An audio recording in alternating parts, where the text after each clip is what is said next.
Good afternoon and welcome to Bradford Cemetery in West Yorkshire. Right, today we are here to visit the final resting place of a playwright. She was, I think, probably Bradford's best known playwright, and that is Andrea Dunbar.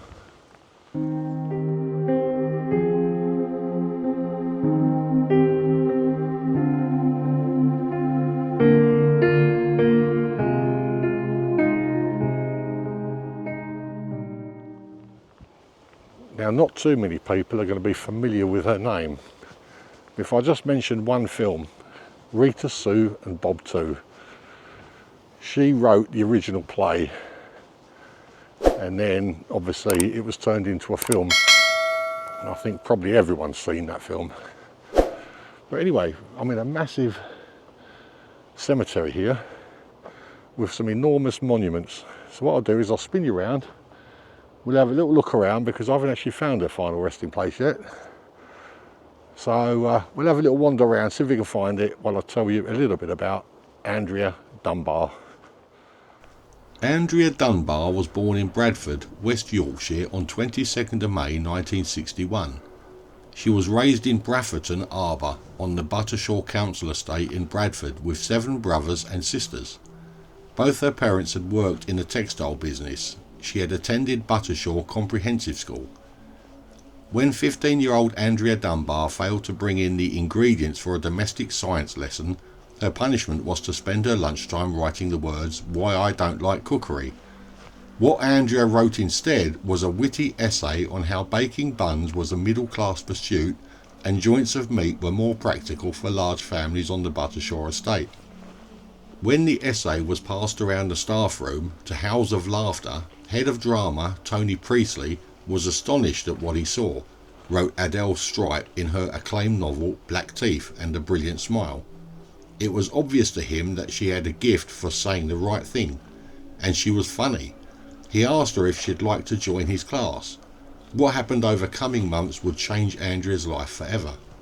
Dunbar began writing her first play, The Arbour, in 1977 at the age of 15, writing it as a classroom assignment for CSE English, in green biro on pages torn from a school exercise book. It is the story of a Bradford schoolgirl who falls pregnant to her Pakistani boyfriend on a racist estate and has an abusive drunken father.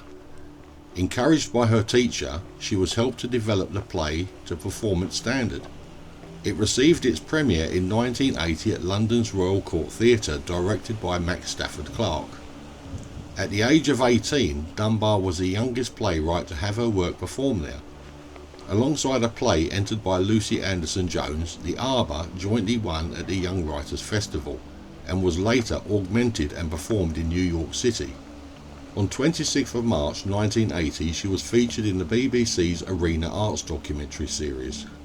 Dunbar was quickly commissioned to write a follow-up play, Rita Sue and Bob Too, first performed in 1982.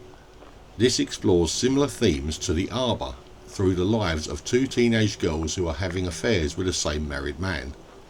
Dunbar's third and final play, Shirley, 1986, places greater emphasis on a central character. It depicts a girl's tumultuous relationship with her mother.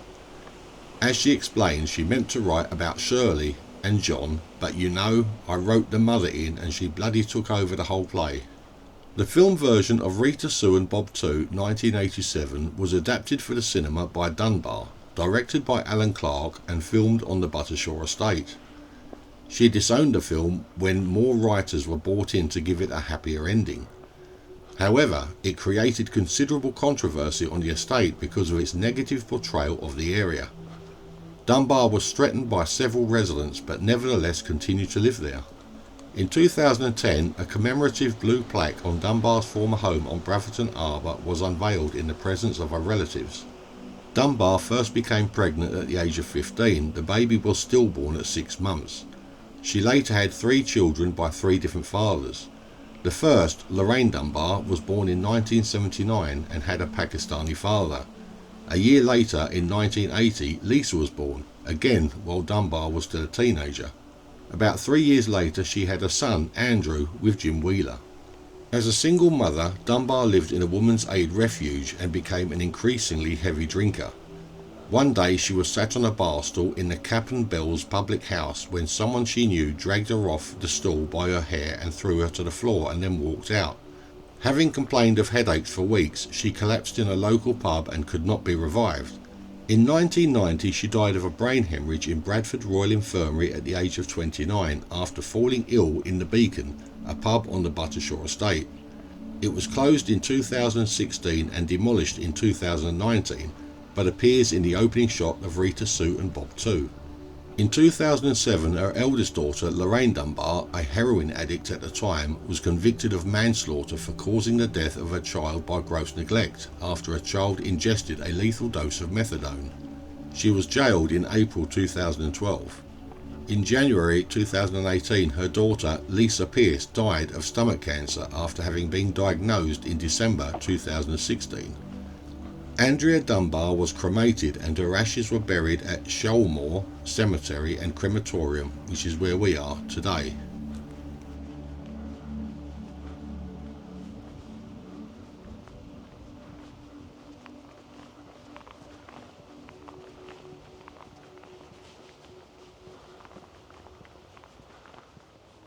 Right, well that's all the information I could get on Andrea Dunbar.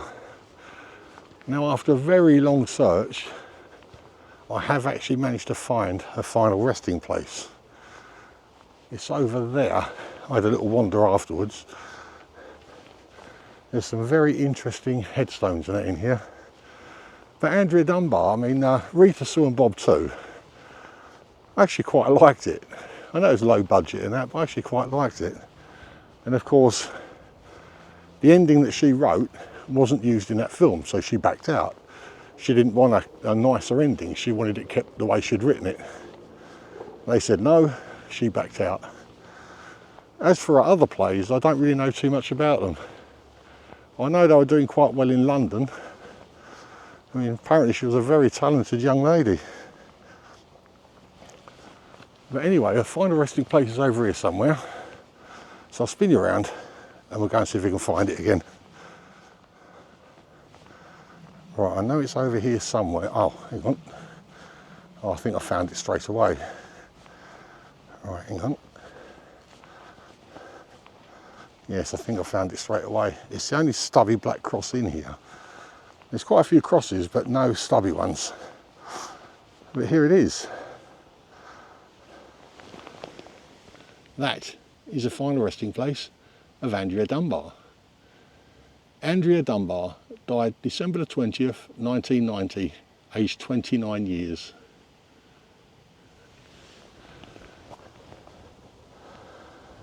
That is the final resting place of Andrea Dunbar.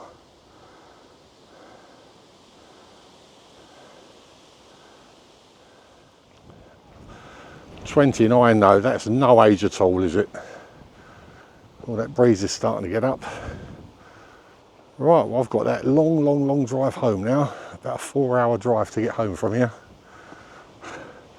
I hope you liked the video. If you did, please leave it a thumbs up. And if you like the content, maybe consider subscribing. And if you do subscribe, don't forget to hit that notification bell. That way you will be notified whenever I upload a new video.